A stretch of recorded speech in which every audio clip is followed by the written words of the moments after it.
Hello everyone. मेरा आज का टॉपिक है फॉरेन डायरेक्ट इन्वेस्टमेंट। हिंदी में हम इसको कह सकते हैं बाहरी निवेश।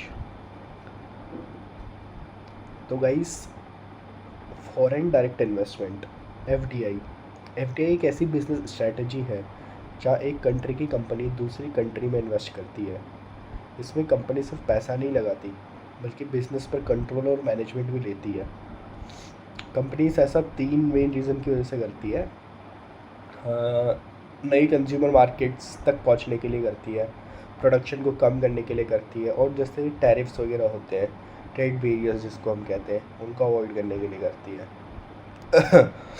ये इसका हल्का सा इंट्रोडक्शन हम समझ सकते हैं। बात करें इसके कितने वेस होते हैं, एफडीआई के कितने तरीके होते हैं, तो दो तरीके इसके मोटे मोटे देखे जाते हैं, पैसिव और एक्टिव इन्वेस्टमेंट। अब फॉरेन इन्वेस्टमेंट के दो तरीके होते हैं। पहला है फॉरेन पोर्टफोलियो इन्वेस्टमेंट एफपीआई, जो एक पैसिव और शॉर्ट टर्म इन्वेस्टमेंट है। इसमें इन्वेस्टर का कंपनी पर कोई कंट्रोल नहीं होता, वो सिर्फ इन्वेस्ट करता है पोर्टफोलियो में। अगर प्रॉफिट हुआ तो उठाता है, लॉस हुआ तो वो शेयर्स को रिलीज़ कर देता है। ये एफपीआई होता है। दूसरा हमारे पास मेन टॉपिक आता है एफडीआई। ये एक एक्टिव और लॉन्ग टर्म इन्वेस्टमेंट है। इसे याद रखने का सिंपल तरीका ये है कि एफपीआई का मतलब सिर्फ पैसा लगाना बिना बिजनेस चलाए, और एफडीआई मतलब पैसा लगाना और बिजनेस को चलाने में हेल्प करना। That is our active investment. So the next one is about जब कोई कंपनी एफडीआई के थ्रू नई मार्केट में आती है तो उसके पास दो मेथड्स होते हैं, ग्रीन फील्ड, ब्राउन फील्ड। पहला है ग्रीन फील्ड इन्वेस्टमेंट। इसका मतलब है सब कुछ ज़ीरो से। ग्रीन फील्ड क्या हो गया, मतलब खाली ग्राउंड जहाँ से सब कुछ स्टार्ट करना है, ज़ीरो से, शून्य से बिगिन करना है। बस टाइम और पैसा दोनों लगता है। कंप्लीटली स्टार्टिंग से स्टार्ट करना, बिगनिंग से स्टार्ट करना। दूसरा है ब्राउन फील्ड इन्वेस्टमेंट, जिसका मतलब है किसी एग्जिस्टिंग फैसिलिटी या कंपनी को खरीद लेना या टेक ओवर कर लेना। जैसे कि वॉलमार्ट जो यूएस की कंपनी है, उसने फ्लिपकार्ट को एक्वायर किया ताकि वो मार्केट में जल्दी एंटर कर सके। अब क्वेश्चन ये आता है कि एफडीआई को कंट्रीज़ क्यों वेलकम करती है, जो निवेश होता है उसको देश क्यों अलाउ करते हैं, क्यों उसको वेलकम करते हैं। इसके तीन बड़े फ़ायदे होते हैं। Number one is technological integration. बाहर की कंपनीज आती है, हाई टेक बड़ी फर्म्स होती है, नई टेक्नोलॉजी लेके आती है, नई मेथड्स ऑफ प्रोडक्शन लेके आती है। And the second one is employment generation. ये तो काफ़ी ज़्यादा ऑब्वियस है गाइस कि जब दूसरी कंपनी भारत में आएगी तो वो अपने प्रोडक्ट सेल करेगी, उसके लिए उन्हें एम्प्लॉयज़ चाहिए होंगे, तो उससे जॉब्स क्रिएट होंगी। थर्ड आता है capital inflow.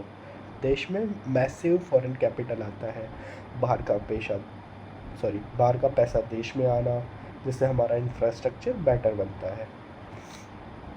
But as we all know, हर चीज़ के फ़ायदे और नुकसान दोनों होते हैं। तो इसके भी कुछ रिस्क हैं, कुछ थ्रेट्स हैं जिन पर ध्यान देना ज़रूरी है। सबसे बड़ा रिस्क है प्रॉफिट रिपैट्रिएशन या वेल्थ ड्रेन। इसका सीधा मतलब होता है कि जो बाहर की कंपनीज भारत में आके ऑपरेट कर रही है, उनके जो प्रॉफिट्स होते हैं उसका एक major portion, majority of portion उनका अपनी होम कंट्रीज़ में जाता है।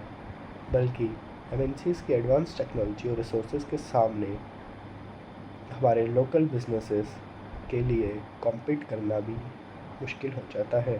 मैं आपको एक एग्ज़ाम्पल देना चाहूँगा कि जब बाहर की कोई वेल रिकॉग्नाइज्ड बड़ी कंपनी भारत आती है, तो जो भारत के लोकल सेलर्स हैं, जैसे कि कपड़ों के हो गए, अगर बाहर से लुई वितौन बाहर से आई तो भारत के जो नॉर्मल लोकल शॉपकीपर्स हैं जो कपड़े बेचते हैं, वो अपना डोमिनेंस शो नहीं कर पाएंगे और वो उस बोझ या उस प्रेशर के चलते दबते जाएंगे। तो अब ये हो गया हमारा एफडीआई। अब बात कर लेते हैं कि इंडिया एंड एफडीआई आपस में इसको कनेक्ट करके फाइनली इंडिया की बात करें तो ये एफडीआई की दो रूट से आती है। एफडीआई दो रूट से आती है। पहला होता है ऑटोमेटिक रूट, जिसमें प्रायर गवर्नमेंट अप्रूवल नहीं चाहिए होता, और दूसरा होता है गवर्नमेंट रूट, जहाँ जैसे सेंसिटिव सेक्टर्स होते हैं, कोई मिनिस्ट्री हो गई, तो उनसे अप्रूवल लेना पड़ता है। हमारे देश में सबसे ज़्यादा एफडीआई जहाँ से आता है उन कंट्रीज़ के नाम है Mauritius, Singapore, USA. That's it. In last to conclude, FDI हमारी इकोनॉमी को लेवल अप करने एक बहुत स्ट्रॉन्ग टूल है। बस हमें इसे प्रॉपर्ली रेगुलेट करना पड़ता है। That's it. Thank you guys.